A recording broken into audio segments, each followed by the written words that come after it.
ఒక దివ్యమైన సంగతితో నా హృదయము పొంగెను. ఒక దివ్యమైన సంగతితో నా హృదయము పొంగెను. యేసురాజని నా ప్రియుడని ప్రియ స్నేహితుడు క్రీస్తని. ఒక దివ్య అందరికీ వందనాలు. Praise Lord. అందరూ బాగున్నారా? మరొకసారి వీడియో రూపంలో మిమ్మల్ని కలుసుకోవడం నాకు చాలా సంతోషంగా ఉంది. మరి వారంలో మనం అనుకోని పరిస్థితుల్లో మరి క్రైస్తవ లోకాన్ని ఎంతో గలిబిలికి గురి చేసినటువంటి ఒక విషాదకరమైన వార్త మనం విన్నాము. మరి మన గొప్ప దైవజనులు మహాజ్ఞానులు అయినటువంటి ప్రవీణ్ పగడాల గారు మృతి పట్ల నేను చాలా విచారం వ్యక్తం చేస్తున్నాను. దేవుడు వారి ఆత్మకు శాంతి చేకూర్చాలని మనం అందరం కూడా కలిసి ప్రార్థన చేద్దాం. చిన్న ప్రార్థన చేసుకుని దేవుని వాక్యాన్ని ధ్యానం చేద్దాం. ప్రార్థన. మహాగణుడా, మహోన్నతుడా, నీ మహోన్నతమైన నామాన్ని బట్టి నీకు వందనాలు ప్రభా. కొద్ది నిమిషాలు నీ బిడ్డలతో ప్రభా మీరు మాట్లాడాలని ఆశపడుచుండగా, ఇదిగో మీరు నా ద్వారా మీ బిడ్డలతో ఏం మాట్లాడతారో మీరు మాట్లాడండి, వారిని హెచ్చరించండి, సరిచేయండి, నీ రక్షణ మార్గంలో స్థిరపరచమని. ఇదిగో ఎవరైతే ఈ వీడియో చూస్తూ నాతో కలిసి ప్రార్థన చేస్తున్నారో ప్రతి బిడ్డను కూడా మీరు దీవించి ఆశీర్వదించి నీ మేలుతో నింపమని ప్రభువును రక్షకుడునైన యేసు నామమున అడిగి వేడుకుంటున్నాను పరమ తండ్రి. ఆమేన్, ఆమేన్. అందరూ బాగున్నారండి? మరి కొద్ది నిమిషాలు దేవుని మాటలు మనం ఆలకిందామండి. మార్కు సువార్త 14:8 ఒక కుష్టి రోగిని మనం అక్కడ చూడగలము. బెతానియా అనే పట్టణంలో ఒక కుష్టి రోగి అయినటువంటి సీమోను అనే ఇంటిలోకి ఒకసారి యేసుక్రీస్తు ప్రభువారు వచ్చినప్పుడు అక్కడ ఒక సంఘటన జరిగింది. ఏమిటి ఆ సంఘటన అంటే, ఒక బేద విధవరాలు వచ్చి సీమోను ఇంటిలో ప్రవేశించి తన శక్తి కొలది చేసి అక్కడ దేవునికి ఒక మంచి కార్యం చేసినట్లుగా మనం చూడగలం. చూద్దామా? మార్కు సువార్త 14:8 ఇక్కడ యేసుక్రీస్తు ప్రభు వారు ఆమె గురించి మాట్లాడుతూ 14:3 ఆయన బేతనీలో కుష్ఠరోగి అయిన సీమోను ఇంట భోజనము కూర్చుండినప్పుడు ఒక స్త్రీ మిక్కిలి విలువగల జటమాంసి అత్తరుబుడ్డ తీసుకొచ్చి ఆ అత్తరుబుడ్డి పగలగొట్టి ఆ అత్తరు ఆయన తల మీద పోసెను. అయితే కొందరు కోపపడి, ఈ అత్తరు ఇలాగున నష్టపరచనేలా, ఈ అత్తరు 300 దేనారముల కంటే ఎక్కువ వెలకమ్మి బీదలకు ఇయ్యవచ్చునని చెప్పి ఆమెను గూర్చి సనుగుకొనిరి. అందుకు యేసు ఇట్లనెను, ఈమె జోలికి పోకుడి, ఈమెను ఎందుకు తొందర పెట్టుచున్నారు?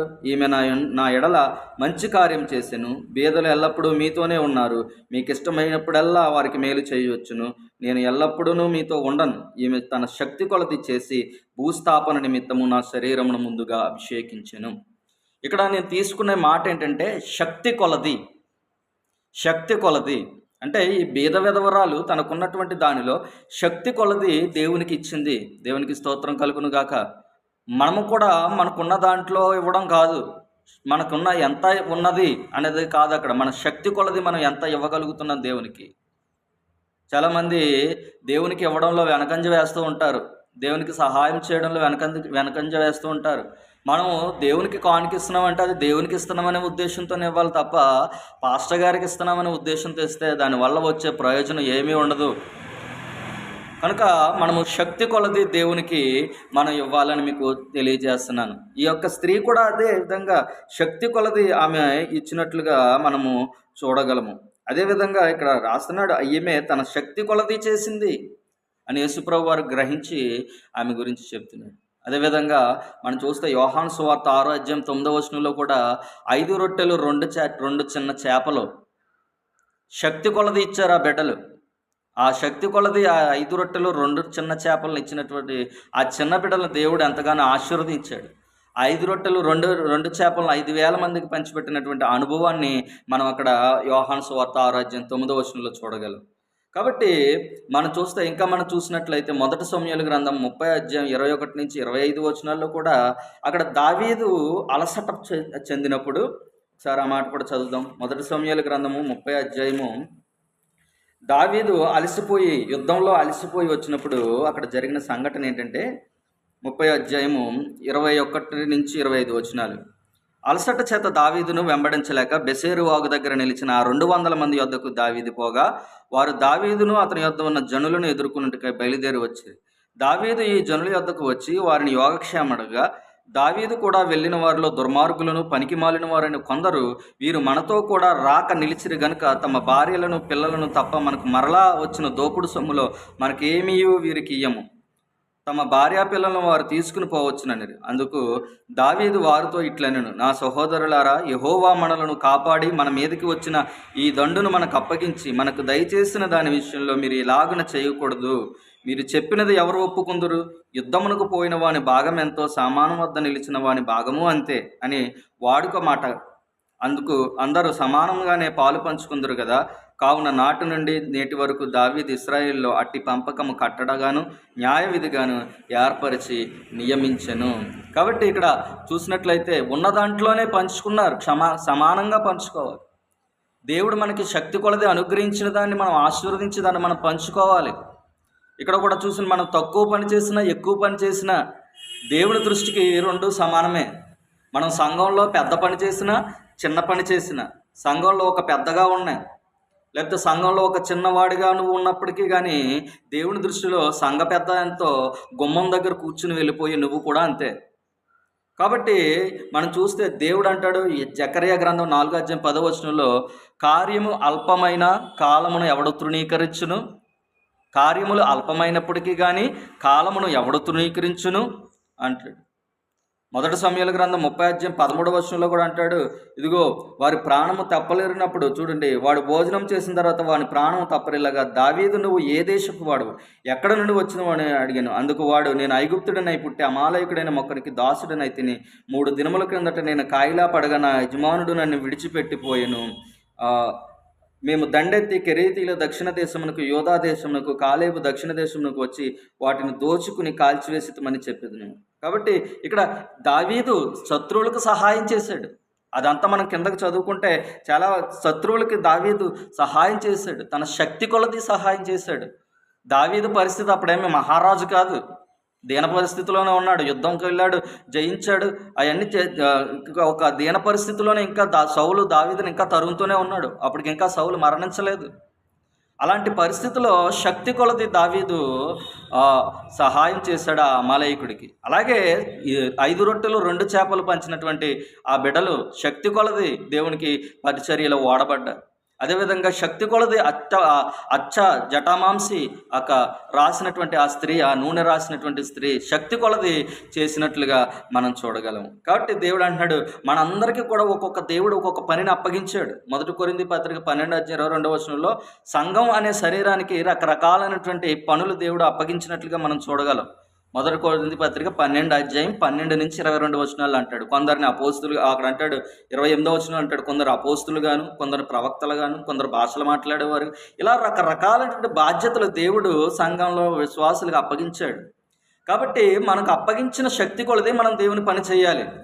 చాలామంది దేవుని పని విషయంలో నెగ్లిజెన్స్గా ఉంటారు, దేవుని పనిని తృణీకరిస్తూ ఉంటారు. దేవుడు అంటే ఎందుకో మరి దేవుని పనిలో ముందుకు రావడానికి ఎందుకో వెనకంజ వేస్తూ ఉంటారు. కాబట్టి దేవుడి పనిలోనికి మనం ముందుకు రావాలి. మన దగ్గర ఎంత ఉన్నదని కాదు, ఎంత ఉన్నా దేవుడు దాన్ని యాక్సెప్ట్ చేస్తాడు. ఆ భేద వెధవరాలు 2 కాసులే వేసిన 2 కాసులే దేవుడు దృష్టించాడు. అమ్మో, నేను ఒక తక్కువ ఇస్తే వాళ్ళకంటే తక్కువ ఇస్తే నేను లోకమైపోతానేమో, వాళ్ళకంటే తక్కువ చేస్తే నన్ను చిన్న చూపు చూస్తారేమో, అలాంటిది పెట్టుకోవద్దు. దేవుడు చూస్తున్నాడు నీ యొక్క కానుక, దేవుడు చూస్తున్నాడు నీ యొక్క అర్పణని మనం గ్రహించుకుని మనము దేవునికి అర్పణ అర్పించాలి. రోమిలికి రాసిన పత్రిక 12:4-7 కూడా ఒక మాట మనం చదువుదాం. రోమా పత్రిక 12:4-7 12:4-7 ఒక్క శరీరంలో మనకు అనేక అవయవములు ఉండెను, ఈ అవయవములన్నిటికంటే ఒక్కటే పని అలాగ ఉండదో, అలాగే అనేకులైన మనము క్రీస్తులో ఒక్క శరీరముగా ఉండి ఒకరినొకరు ప్రత్యేకంగా అవయములై ఉన్నాము. మనకు అనుగ్రహింపబడిన కృప చొప్పున వెవ్వేరు కృపావరములు కలిగిన వారమై ఉన్నాము గనుక, ప్రవచన వరం అయితే విశ్వాస పరిమాణం చెప్పిన ప్రవచింతము, పరిచర్య అయితే పరిచర్యలోను, బోధించువాడైతే బోధించుటలోను, హెచ్చరించువాడైతే హెచ్చరించుటలోను పని కలిగిందువు. పంచిపెట్టువాడు శుద్ధ మనసుతో, పై విచారణ చేయవాడు జాగ్రత్తతోను, కరుణించువాడు సంతోషంతోనూ పని జరిగించవలెను. కాబట్టి ఇక్కడ రకరకాల పనుల గురించి ఇక్కడ చెప్తున్నాడు. కాబట్టి అన్ని పనులు కూడా మనము చెయ్యాలి. సంఘంలో సిగ్గుపడకూడదు. దేవుడు మనకు అప్పగించిన బాధ్యతను మనం చెయ్యాలి. 5 రొట్టెలు 2 చేపలు పంచిపెట్టిన పిల్లవాళ్ళు సిగ్గుపడలేదు. బెతనీలో ఉన్న కుష్ఠరోగి ఇంటికి వచ్చినటువంటి ఆ యొక్క స్త్రీ సిగ్గుపడలేదు, తన శక్తి కొలది ఇచ్చింది. వారిద్దరూ తమ శక్తి కొలది ఇచ్చారు. మనము కూడా ఇచ్చింది శక్తి కొలది మనము ఇవ్వడానికి మనము ప్రయత్నం చేయాలి. ప్రసంగి గ్రంథం 9వ అధ్యాయం 10వ వచనంలో మనకు ఎంత శక్తిగా ఉందో, ఎంత శక్తి పని చేయగలమో అంత శక్తిలోనే మనం పని చేయగలగాలి. 9వ అధ్యాయం 10వ వచనంలో అంటాడు ప్రసంగి 9:10లో, చేయుటకు నీ చేతికి వచ్చిన ఏ పని నేను శక్తి లోపం లేకుండా చెయ్యము. అంతే, సంఘంలో నీకు ఏ పని వస్తే ఆ పని శక్తి లోపం లేకుండా చేస్తే చాలు, దాన్ని దేవుడు హర్షిస్తాడు. కాబట్టి నాకు ఇంత డబ్బులు తక్కువ ఉన్నాయి, నా దగ్గర డబ్బు లేదు, అయ్యో నేను ఏమీ చేయలేకపోతున్నానే అని నువ్వు ఫీల్ అవ్వాల్సిన పని లేదు. దేవుడికి తెలుసు. ఒకవేళ నీ దగ్గర ఉండి కూడా దేవుడికి ఇవ్వలేదనుకో, అది దేవుడు వేరే రకంగా లెక్క అడుగుతాడు. కాబట్టి మనం ఉన్న దాంట్లో దేవునికి ఇచ్చి దేవుని సంతోషపరచాలి. లేమిలో మనం దేవునికి లేమిలో కూడా ఇవ్వాలి, ప్రయత్నం చేయాలి. ఒకవేళ మన సంగతి దేవుడికి తెలుసు కాబట్టి దేవుడు దాన్ని క్షమిస్తాడు. కాబట్టి మన చేతనైనంత మట్టుకు మనము ఇతరులకు శక్తి లోపం లేకుండా ఉన్న దాంట్లోనే మంచి కార్యం చేయడానికి, మంచి కార్యము మన శక్తి కొలది మనం చేయడానికి మనం ప్రయత్నం చేద్దాం. దేవుడి మాటలు దీవించును గాక. నీ గాడ్ బ్లెస్ యూ. ప్రార్థన చేస్తాం. మహాగణుడా, మహోన్నతుడా, నీ మహోన్నతమైన నామాన్ని బట్టి నీకు వందనాలు, స్తోత్రాలు ప్రభువా.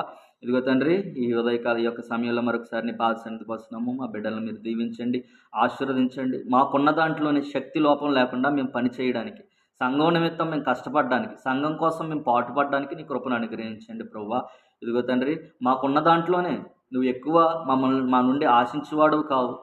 లేకపోతే మా దగ్గర ఉన్న స్థితిని బట్టి నువ్వు గ్రహించుకుని మాకు ఎంత ఉందో దానిని బట్టి మేము ఇస్తే ప్రభువా, నువ్వు హర్షించేవాడువై ఉన్నావు. నీకు స్తోత్రాలు. ఇదిగో ఆ విధవరాలు 2 కాసులు వేసినప్పుడు ఆమెను చూసి నువ్వు సంతోషించావు. ఆమె సంగతి నీకు తెలుసు, ఆమె హృదయ పరిస్థితి నువ్వు గ్రహించావు, ఆమె యొక్క ఆర్థిక పరిస్థితి నువ్వు గ్రహించుకున్నావు ప్రభువా. నీకు స్తోత్రాలు. అదేవిధంగా మా పరిస్థితులు కూడా మీకు తెలుసు. మేము ఇదిగో తండ్రి ఎక్కువ ఉన్నప్పటికీ కానీ తక్కువ వేస్తే నువ్వు తీర్పులోనికి తెస్తావు. కాబట్టి ప్రభు, ఇదిగో మాకున్నంతలో నీకు సహాయం చేయడానికి నీ కృపను అనుగ్రహించండి. సంఘంలో ప్రతి అవయవానికి ఒక్కొక్క పని ఉందని మేము గ్రహించుకుని మా పనిని బాధ్యతతో నిర్వర్తించడానికి నీ కృపను అనుగ్రహించమని ప్రభువును రక్షకుడైన యేసు నామమున అడిగి వేడుకుంటున్నాను పరమ తండ్రి. ఆమేన్. అందరికీ ప్రైజ్ లార్డ్. ఈ వీడియో చూస్తున్న ప్రతి ఒక్కరు కూడా ఈ ఛానల్ సబ్స్క్రైబ్ చేయండి, లైక్ చేయండి, షేర్ చేయండి, కామెంట్ చేయండి. May God bless you. Thank you.